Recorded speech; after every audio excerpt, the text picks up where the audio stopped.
कोकणातही आज काही भागात अतिवृष्टीचा इशारा देण्यात आलाय। रत्नागिरी आणि सिंधुदुर्गासाठी रेड अलर्ट हा देण्यात आलेला आहेच, पण रायगडमध्ये अतिमुसळधार ते मुसळधार पावसाचा अंदाज वर्तवण्यात आलाय।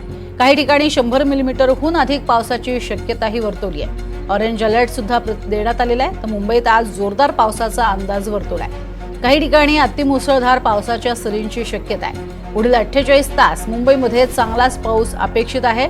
आजसाठी येलो अलर्ट देण्यात आलाय। मुंबईमध्ये सुद्धा संततधार पाऊस सुरू आहेच, मात्र त्याबरोबरीनं आसपासच्या परिसरात सुद्धा जोरदार पाऊस आहे। रत्नागिरी सिंधुदुर्गात सुद्धा काही ठिकाणी रेड अलर्ट देण्यात आलाय।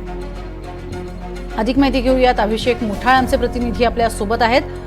अभिषेक, मुंबईसह संपूर्ण महाराष्ट्रामध्ये कुठे कुठे काय नेमक्या पावसाचा अंदाज हवामान विभागाच्या वतीनं वर्तवण्यात आलाय, सांगाल? सगळ्यात पहिले कोकणापासून सुरुवात करूया। कोकणामध्ये जर पाहायचं तर रत्नागिरी आणि सिंधुदुर्गमध्ये आज काही ठिकाणी अतिवृष्टीची शक्यता वर्तवण्यात आलेली आहे, ज्यामध्ये दोन्ही जिल्ह्यांना रेड अलर्ट जारी करण्यात आलेला आहे। 200 मिलीमीटरहून अधिक पावसाचा अंदाज काही ठिकाणी इथं पाहायला मिळेल। सोबत रायगडमध्ये देखील ऑरेंज अलर्ट असणार आहे। काही ठिकाणी अतिमुसळधार पाऊस जो आहे तो आपल्याला पाहायला मिळू शकतो।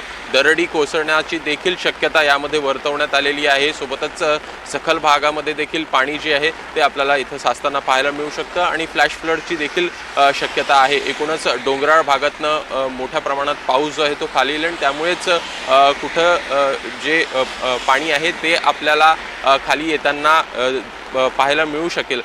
सध्याला जर का पाहायचं तर मुंबईमध्ये आता मुसळधार पाऊस जो आहे तो सुरू आहे। एकूण मी सध्याला वांद्रा सिलिंग परिसरामध्ये आहे आणि आपण बघू शकता मोठ्या प्रमाणात काळोख जो आहे तो सध्या या संपूर्ण भागामध्ये आपल्याला झाल्याचं पाहायला मिळतं आहे।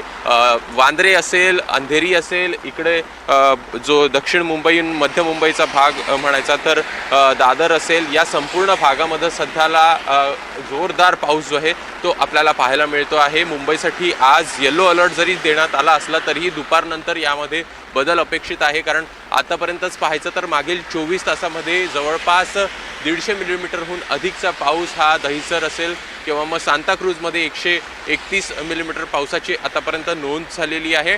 सध्या इकडचा आपण भाग बघूया तर सगळीकडे सर्वत्र पाऊस आपल्याला पाहायला मिळतोय। समोर कोणता भाग आहे तो देखील दिसत नाही। एकूण वांद्रे परिसरातनं पाहायचं तर संपूर्णपणे आपल्याला दादरचा परिसर असेल, वरळीचा परिसर असेल हा आपल्याला पाहायला मिळत असतो। मात्र पावसाचा जोर इतका आहे की समोरचं दृश्य देखील आपल्याला दिसणं झालेलं आहे।